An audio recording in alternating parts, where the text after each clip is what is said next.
Hey, this is Aaron Rabinowitz for CreativeCow.net. One of the most popular questions asked in the After Effects forum is how can I get that 3D ribbon effect using After Effects?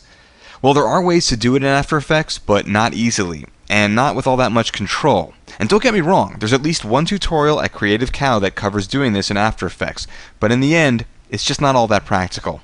That may change, but at the time that I'm making this tutorial, the most practical way to do this is to use a 3D program like Maya or Cinema 4D or any of the other myriad of 3D tools out there. Now, in this tutorial, I'm going to show you how to create a ribbon effect using Maxon Cinema 4D and Maya. First, let's take a look at Cinema 4D, which in my opinion is a great option for this sort of thing. I should warn you that this solution requires MoGraph, a Maxon module that can be purchased along with Cinema 4D or separately. But if you're doing motion graphics work, this package is a great tool set for common motion graphics tasks such as the 3D ribbon thing we're doing here and a whole lot more. If you haven't seen Creative Cow Leader Millennium's MoGraph tutorials, check them out and you can decide if MoGraph will work for you. In Cinema 4D, I'm going to create a helix spline. You can create any spline you like, but this is what I'm going to use. With the helix spline selected, I'll change the start radius to 60, which makes the start end smaller. And then I'll set the end angle to 1400, which makes the helix curl a few extra times. Finally, I'll set the height to 450 to elongate the helix. Next, I'll create a flat plane. And then once I've done that, I'll set its width to 25 and its height to 600. This way, we can get a nice long ribbon. Next, I'll set the height segments to 50 so that when the ribbon bends, it'll look nice and curvy. Also, I've created this simple red material which I'm going to drag and drop onto my ribbon. Next, from the MoGraph menu, I'll add a spline wrap to the scene. As you can see, on its own it doesn't do anything.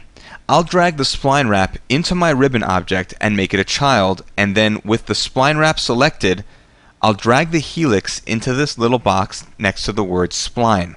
This box determines what spline our ribbon will be animating over. As you can see, something's not quite right. It's a bit of a mess. Let's change the axis from X plus to Z plus so that we can correct the animation axis. And then let's also set the mode from Fit Spline to Keep Length, which keeps the actual length of the ribbon instead of using the spline's length. Now if you play with the setting called Offset, you can have the ribbon animate over time. You can set an offset keyframe at frame 0 with a value of 0% by right-clicking on the word Offset and then from the pop-up choose Animation, Add Keyframe. Then move down in time to the last frame, in this case frame 90, and set the offset to 100 and then add another keyframe the same way we just did it. You can also play with the shape and rotation of the ribbon by making changes to the size and rotation graphs, and since they can be keyframed, you can even animate them over time.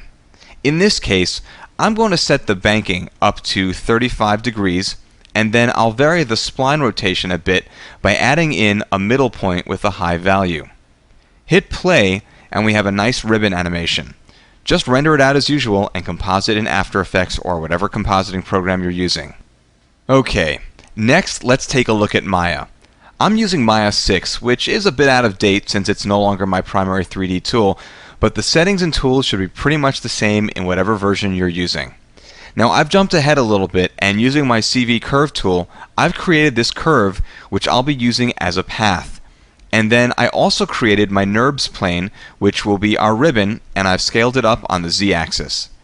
However, the NURBS plane doesn't have enough patches to look flexible when it bends. In fact, it only has one. So let's go into the input here called Make NURB Plane 1 and set the patches U to 10 and the patches V to 50. That should give us some real flexibility. Next, let's select both the NURBS plane and the curve and then choose Animate, Motion Paths, Attach to Motion Path option box.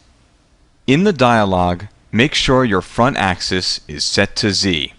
By the way, you can set the timing for the animation up here by setting a start time, a start and end time, or just leaving it set to the default time slider, which is what I'll do. Click Attach and the ribbon is attached to the motion path. However, a quick check of the animation, and you can see that it's moving along the path, but it's not deforming. So let's select the ribbon, again that's our NURBS plane, and then from the menu, choose Animate, Motion Path, Flow Path Object, Option Box. In the option box, set the front value to 50, the up value to 10, and the side value to 10 as well. Make sure that the lattice around option is set to object and not curve. What all this does is create a lattice deformer around the ribbon so that as it moves, it bends. By adding more units to the lattice, we've added more places that the ribbon can bend as it moves. Click on the Flow button and you'll see that our ribbon is moving along and deforming. So there you go. Obviously, I can't show you how to do this in every 3D package, but as you can see, in both applications that we covered, it's not too complicated. So you should be able to work it out even if you aren't working with either Maya or Cinema 4D.